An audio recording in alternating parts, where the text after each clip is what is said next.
I'm Rob Sarney, and you're listening to What the Heck Fintech, where you'll experience and learn that Fintech is Fin Life. Let's get started.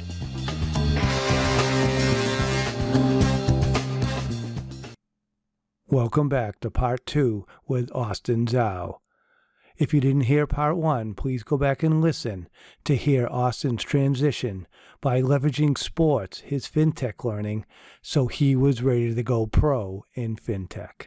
Let's get started. And I bet you don't have to say any names, but I'd love to have you. Are you seeing leaders at Fidelity that are really impressing you? And you don't have to say their name, but that's like how they carry themselves. Are you learning from those leaders at any level, your direct level, or even, your manager's manager, or are you seeing that at all? Yeah, there's also, a lot of different leadership styles.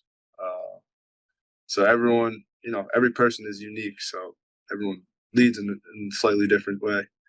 Yeah. One of our leaders that I'm really impressed by, he makes an effort to listen to feedback, which I'm sure you'll hear a lot of people say, but to actually incorporate that feedback and take action with it is, I think, something that's slightly more rare, right? Yep. So from what I've seen from him, it's he's been really good about being proactive about that, being proactive about people raising their voice about wanting to make change and making people feel heard, and actually going out to take action to solve those issues that people are raising. Right. That's a skill. That's a skill, and if you get a chance, you probably should have a dialogue with them, have a one-on-one, or have a cup of coffee, and ask, how did you learn how to do this? And let them know that you recognize that leader is doing that and helping the team so much, because you learn like not just the how they do that within themselves, but why they do it. And that's really where it gets, because you're seeing the what they do, but when you get that how and why and you understand it, now you can take it internally and then practice it as you take on more responsibility later on. Yeah. Because there's so many great leaders there. There's so much great learning. Take advantage of it every single day if you can. Right. I know you got to get your work done too. So don't get me wrong. Get to deliver, but definitely take advantage of that every time. Absolutely. And another thing I noticed is with these leaders at really high levels, it's impossible for them to kind of be boots on the ground and knowing every single thing that's going on. So the way that they find ways to kind of structure their knowledge and structure their days where they're pulling the most important information, I think is something that's really impressive. Because it's one thing to want to work hard and put in the effort every day, but to get to that next level, I feel like you got to be smart about how you're working hard and how you're organizing your effort and your schedules, which is something I could definitely want to learn from. Yeah, everyone, every day, it's got to get better at that, and there's always someone better than you at that, including I'm still learning every day on that trait and working hard at it, and but I just to keep in mind, I loved when someone like you would come into my office and say, "Hey, do you got time to talk?" And just pop in, and I learned so much from that individual of what's going on, what are the challenges, which made me a better leader, because now I know. I'm not just doing something blind because I think I know. I do know because a great person on my team came in and told me what was going well and not going so well. And I'd ask for their suggestions. What should I do? What do you think should happen? And I would take it all in. And that's because you hit the nail on the head. That leader can't know it all, but they can talk to a lot of people. They can hear what's going on. Or even just walking around, they can get a good feeling of, okay, are people stressed out, or are they moving and grooving? Just like in a basketball game, you can tell the flow, right? While you're just, experiencing and watching the game. 100%. yeah, it's just about having that open-ended dialogue, open discussion where people are comfortable, raising their concerns. Because you can't fix what you don't know, right? That's right. That's right. Yeah. Hey, you don't know what you don't know. So I got another question for you that kind of relates to this a little bit. So what would you tell the day? I mean, you had the internships at Fidelity and everything, but the day you graduated, what would not what you know now, what would you share with your 2 year ago? Because you've seen so much and you're going to see so much more. But what would you share with yourself if you could go back in time a little bit and whisper in your own ear? Yeah, that's a loaded question. Don't talk to Sarni. Probably talk to Sarni more. Think it's More, yeah, a that's little right. bit more. More, yeah, the opposite, yeah. Um, I'm trying to think back on where I was mentally 2 years ago. I think there were some nerves about rejoining the corporate environment. That really helped because I was in Leap, so I was around Mm, probably 25, 30 other people that were in my shoes. yep. Fresh faces to the company. First time working in a full time position for uh, within a corporate environment. So uh, that really helped me out. But the kind of the intimidation was still there in terms Mm, of being the new guy and not knowing, being afraid of, or like kind of having that imposter syndrome and feeling like it was a bad thing that I didn't know a lot of stuff. yep. Right. Uh, what I would go back and tell myself is that that's completely normal. Like we were talking about earlier, it's just a part of the nature of the job is not knowing a lot of things. And so what I would tell myself is just to keep asking more questions, keep seeking knowledge, and keep learning as much as you can.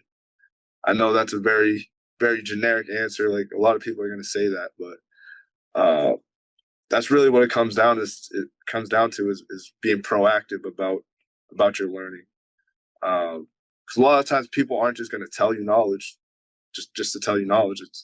It's something that you got to go out and find and go out and seek. But once you ask those questions, people are more than happy to do it. Right? People are more than happy to help you out, explain what they know,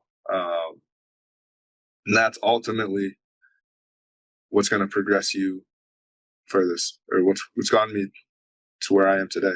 Uh, so, Yeah. uh, And that's what's going to get you to that next level too. yeah, And and just to add on to that, it's normal. When I came out of the corporate space and became a professor, that was I had all that imposter syndrome. Like, a professor? I've never been a professor before. How am yeah, I how am I going to do this? How am I going to teach this? How am I going? And then, but that nervousness, and this is something that I would tell my younger self. yeah, That nervousness gives you that giddy up, which brought me back to sports. Like, if you're not nervous and have a little butterflies because something, you get a big game, or you get a big, you have to present, or you have to teach a class, that's your giddy up. That's yeah, what gets you going. And then you have your, whatever your process is.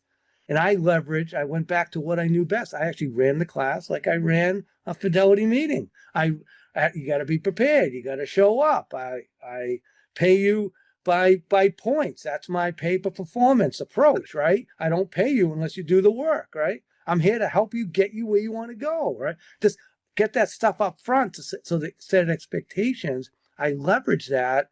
I learned that working at Fidelity. yeah, Setting expectations is huge. Well, it's huge when you're a professor too. So I had to take a step back and say, okay, what are my fundamentals? And what do I need to do that help me in other spots very similar to this? And it helped. It helped me relax. And then every class I was nervous. Every class I was a little nervous. This is going to be a good class. Just like when you get up and present at work, if you're not a little nervous, that means you don't care, in my opinion. You gotta have a little. You gotta like, okay, I hope this goes well. I gotta hit my points. yeah, Same thing. I did the same approach. Like, I was going into a big meeting at Fidelity. when I was going into every class at WPI. So the words you just said are great for not just people starting out, all ages. I don't Yeah. care how old you are, right? Because I have to remind myself that lesson that you just shared with all of us all the time. So I love That that. reminded me of a conversation I had with my sister recently. She's just about 4 years older than me.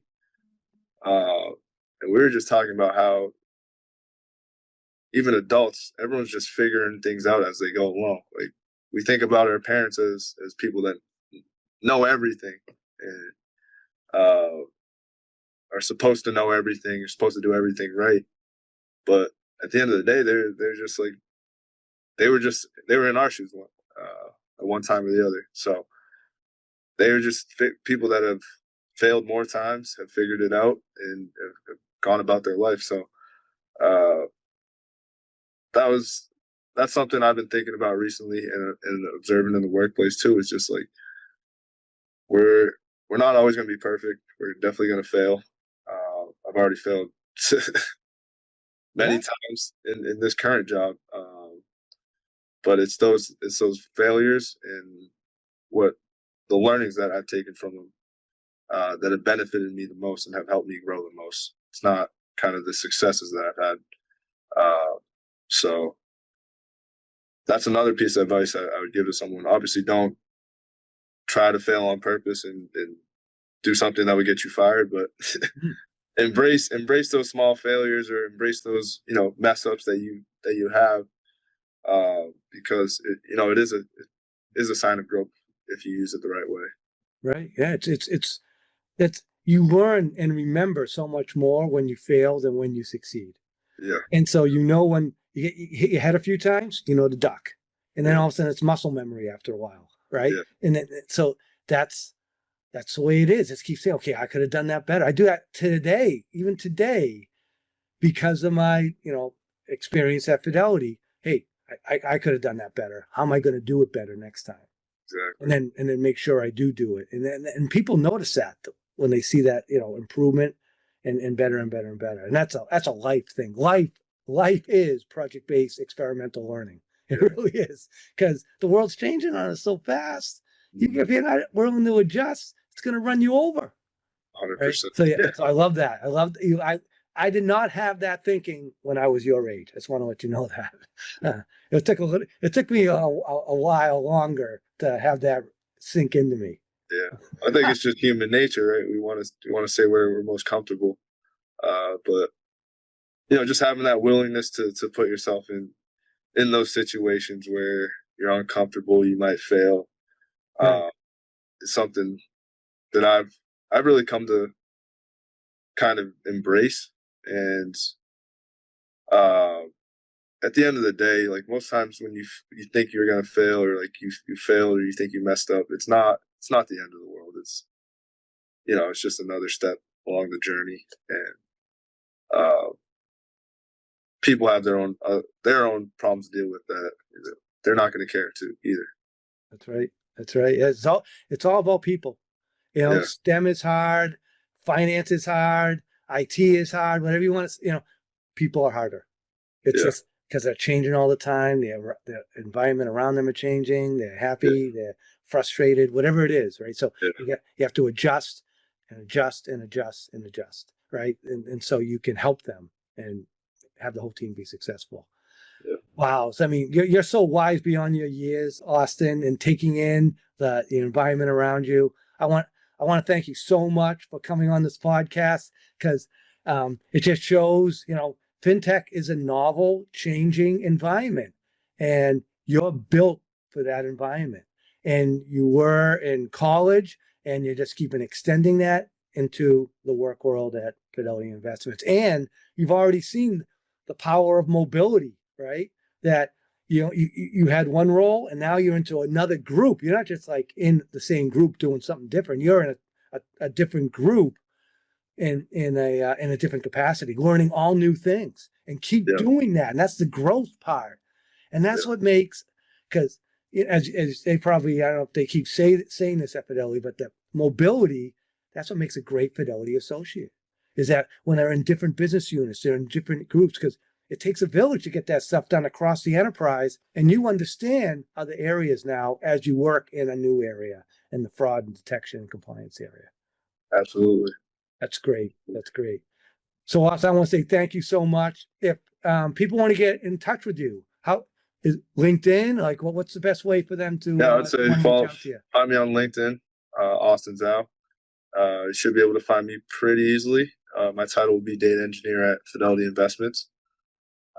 But no, thank you for having me on the podcast, Professor Sarney, and I appreciate all your support throughout the years. I think it's been what, five years that have gone by. Yeah. So, Absolutely.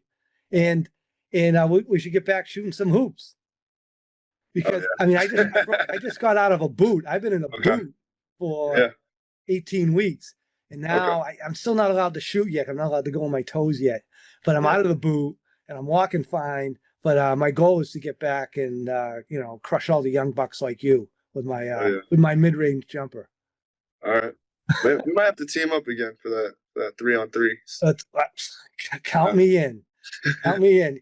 I'll just stand there with my hands like this. You give it to me. You do all the moves, and I'll just catch and shoot.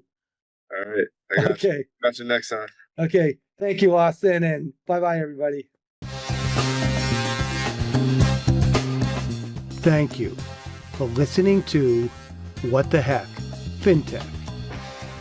Make sure you tune into our next episode as we continue to interview fintech leaders and share real-world stories from across the fintech ecosystem, so you can fully understand that fintech is fin life.